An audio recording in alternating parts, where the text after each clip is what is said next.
we kind of stumbled across a framework that kind of structures this conversation, and a couple of elements of the conversation. We're going to go down that route. You know, the skill sets you need as a practitioner do not prepare you for the skill sets you need to be a performance director. They're very different. So us trying to create the foundational elements to help level set that was probably the most important emphasis that we thought would drive home a very, very good panel discussion for everyone here. And when we looked at those foundations, we had just started to think about, you know, everyone in this room, including those on stage, have probably all been in environments that felt amazing, but we've probably also been in environments that didn't feel amazing. I can have the most talented group on the planet on a boat without a steering wheel, and then it doesn't matter. The talent is irrelevant at that point. What are the values that are important to this group? And it needs to tie into the overall organization as well. But that's a big part of our job. If we're constantly dealing with what we're interpreting as behaviors that are outside what we feel are acceptable, the ownership piece is, well, did I tell people what is acceptable?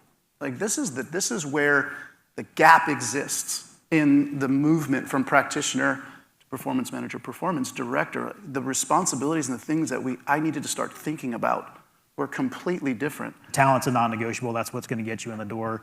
But also, talent isn't like we can train and we can teach. So if you're the smartest person in the entire world, but if you're an asshole, you're not on my team. Like, that's our number one rule, is don't be an asshole. Like, if you are, like, you're gone. And we've had that case, like, you're the most brilliant person on campus, but I won't work with you because it's a poison. So I look at it from that lens, as like, that's the most important thing for me in teams, because I've seen it at other places. Like, you can just feel when a team is just kind of poisonous and it just isn't well. But I've also seen it on the other side, where just everything is a well-oiled machine. You can just tell everybody's on the same page and the vibes are high, and that's when you really got everybody firing on all cylinders.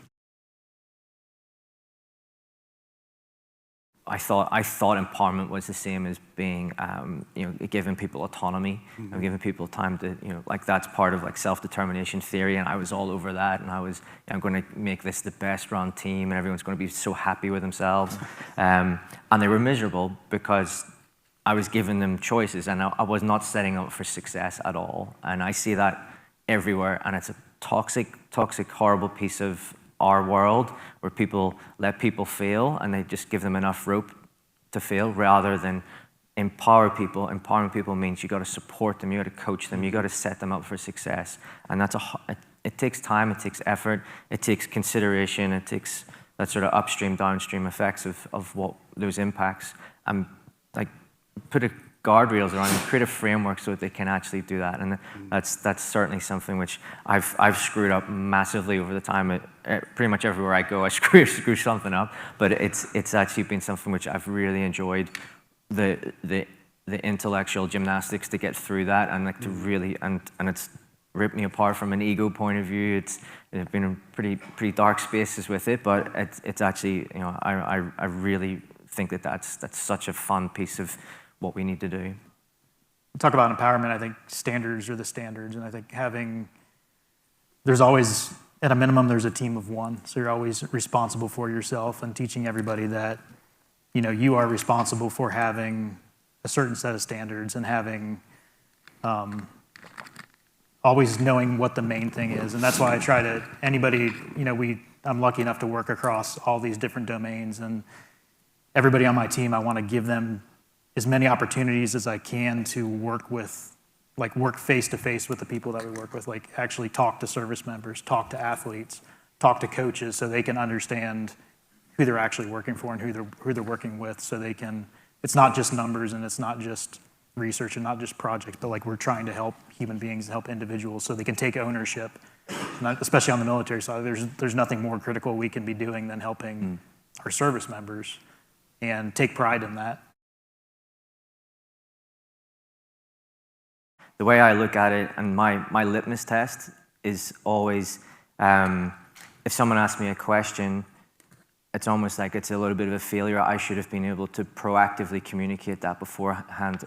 How can I give people the information before they actually need it, so that, like, I always think of it as myself, like, if I'm asking a question, is like, did I actually, like, was I up at night, like, wondering about that question, and then I had to wait till the next morning to ask it, rather than how do I make people sleep better at night? Like, that's my, I use that as, again, as a bit of a flag, or an early flag. It's like, if I'm doing my job well, I'm making everyone else's job around me easier. Collaboration is about getting to a place where both parties, all parties involved, have so much trust that we're comfortable with being vulnerable.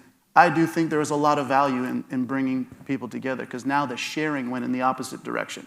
We were asking for 8 weeks of data leading up to the World Cup camps right before Qatar, and we had 100% compliance from every club. And the sharing was fantastic, but they trusted us. We had everything out there. If the player got injured with us, there was nowhere for us to hide. We did that on purpose.